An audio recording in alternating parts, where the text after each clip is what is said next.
আমরা একসাথে হয়েছি।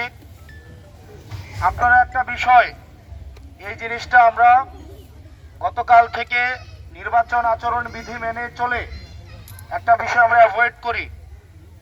আগামী 21 তারিখের পূর্বে কোনো প্রতীকের মার্কায় ভোট চাওয়া যাবে না। আমরা যে শাপলাকলি 14 আমাদের 12 দল থেকে আমাদের চূড়ান্তভাবে 21 তারিখ চূড়ান্ত হবে, আমাদের অর্থাৎ নির্বাচন কমিশন থেকে এটা লিস্ট পাবলিশ হবে, সেইখানে আপনারা শাপলাকলি পাবেন এবং তখন আমরা শাপলাকলির পক্ষে আমরা আনুষ্ঠানিকভাবে আমরা ভোট চাবো। যেহেতু নির্বাচন কমিশনের বিধি বহির্ভূত হবে, সেজন্য আমরা আনুষ্ঠানিকভাবে এই শাপলাকলির পক্ষে আমরা এখন ভোট চাচ্ছি না। আপনারা লিফলেট ব্যানার এই জায়গাগুলোতে একটু আপনারা থাকবেন, যাতে করে কোনো আচরণ বিধি আমাদের ভঙ্গ না হয়। আমি আপনাদেরকে কয়েকটা প্রশ্ন করব, আপনারা উত্তর হয় হ্যাঁ দিবেন অথবা না দিবেন, দুইটা থেকে যে কোনো একটা, হয় হ্যাঁ অথবা না, এর বাইরে কোনো উত্তর না। আপনারা কি চাঁদাবাজ মুক্ত বাংলাদেশ চান? আপনারা কি দুর্নীতিবাজ মুক্ত বাংলাদেশ চান? আপনারা কি ভারতীয় গুন্ডামি এবং আগ্রাসন মুক্ত একটা বাংলাদেশ চান? আপনাদের এই যে পুরনো সংবিধানের, এই সংবিধানের আপনারা সংস্কার চান? আপনারা কি চান আপনার সন্তান পড়াশোনা শেষে একটা স্বাধীন এবং নিরপেক্ষ কর্ম কমিশনের অধীনে চাকরি পাক, সেটা কি আপনারা চান? আপনারা কি চান আমাদের নির্বাচন প্রত্যেকটা 5 বছর পর পর একটা স্বাধীন নির্বাচন কমিশনের অধীনে হোক, সেটা কি আপনারা চান? আপনারা কি চান পুলিশ জনগণের হোক, সেটা কি আপনারা চান? আপনারা কি চান বাংলাদেশটা দুর্নীতি মুক্ত হন, সেটা কি চান? তার মানে যদি প্রত্যেকটা প্রশ্নের উত্তরে আপনারা হে হয়েছে নাকি না হয়েছে, হে হয়েছে নাকি না হয়েছে, তাহলে গণভোটের যে প্রশ্নের উত্তরটা পরীক্ষায় আসবে, নির্বাচনে আসবে, হে অথবা না, সেখানে টিকমার্ক দিতে হবে। আপনারা কোনটায় টিকমার্ক দিবেন? কোনটায় টিকমার্ক দিবেন? কোনটায় দিবেন? আজকের এই ক্রান্তি লগ্নে বাংলাদেশ স্পষ্টত দুইটা পক্ষে বিভক্ত। একটা পক্ষ চাঁদাবাজদের পক্ষ অবলম্বন করেছে, ভারতীয় গুন্ডামির পক্ষ অবলম্বন করেছে, মাফিয়াদের পক্ষে অবস্থান নিয়েছে, চাঁদাবাজদের পক্ষে অবস্থান নিয়েছে, গুন্ডাদের পক্ষে অবস্থান নিয়েছে।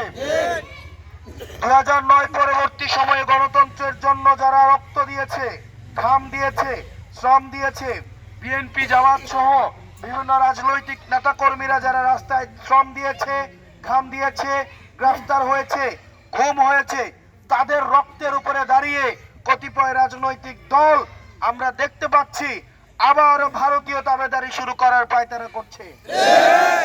আমরা দেখতে পাচ্ছি যেসব মিডিয়া, যেসব ব্যবসায়িক শ্রেণী, যেসব কর্পোরেট মিডিয়া, ব্যবসায়িক শ্রেণী, যেসব আমলারা আমাদের ভাইদেরকে হত্যাযোগ্য করে তুলেছে, আমাদের ভাইদেরকে আগুন সন্ত্রাস হিসেবে মিডিয়াতে প্রচারিত করেছে, আজকে দেখতে পাচ্ছি অনেকেই তাদেরকে বুকে টেনে নিচ্ছে। প্রিয় ফতেহাবাদবাসী, আমরা আমাদের জায়গা থেকে আমরা বাংলাদেশ বর্তমানে দুইটা ভাগে বিভক্ত। একটা পক্ষ চায় গোলামি আর আরেকটা পক্ষ চায় আজাদি। একটা পক্ষ চায় স্বাধীনতা, আরেকটা পক্ষ চায় পরাধীনতা। একটা পক্ষ চায় ভারতীয় দাবেদারি, আরেকটা চায় বাংলাদেশের স্বনির্ভরতা।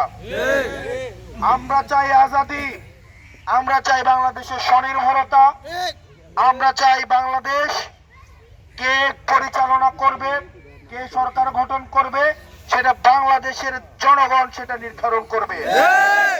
দিল্লি থেকে কোন এজেন্ট ভিত্তিতে হাসিনাকে যেভাবে এজেন্ট নিয়োগ করার মধ্য দিয়ে বাংলাদেশটাকে একটা সাবকন্টিনেন্ট হিসেবে, আমাদের একটা কলোনিয়াল একটা স্টেট হিসেবে দীর্ঘ 1.5 দশকের বেশি সময় ভারত পরিচালনা করেছে।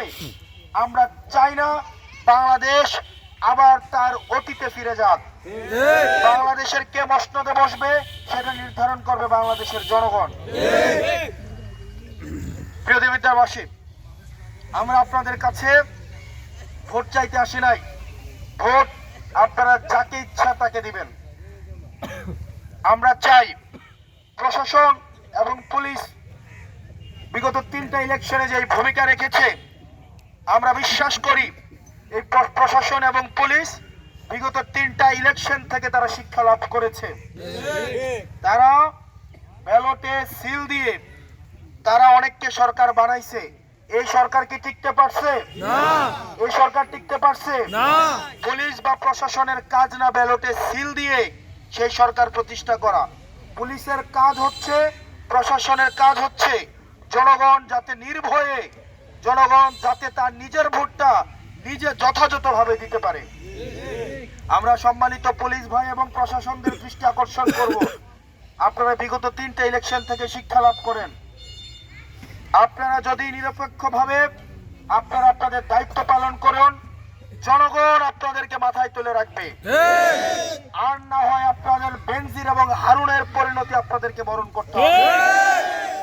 আপনারা দেখেছেন নগ্নভাবে পুলিশ এবং প্রশাসন বিগত 3টা ইলেকশনে হাসিনাকে ক্ষমতায় আনার জন্য তারা নির্বাচন ব্যবস্থাকে কলুষিত করেছে, আপনাদেরকে লাঠিয়াল বাহিনী হিসাবে ব্যবহার করেছে। আমরা বিশ্বাস করতে চাই আমাদের দেশপ্রেমিক, আমাদের মেধাবী যোগ্য পুলিশ এবং প্রশাসনের যে ভাইয়েরা রয়েছেন, আপনারা জনগণের প্রতি কমিটেড থাকুন। আপনারা যাতে করে জনগণ নির্ভয়ে ভোট কেন্দ্রে এসে তার নিজের ভোটটা নিজে দিতে পারে সেটির ব্যবস্থা করার জন্য আপনারা প্রত্যয়ী হন। আর সম্মানিত ভাইয়েরা, আপনারা আমাদের জন্য দোয়া করবেন। আপনারা আমাদের সালাম মানুষের কাছে পৌঁছাই দিবেন। আমি একা মানুষ, 2 পায়ে যদি হাঁটি, একদিন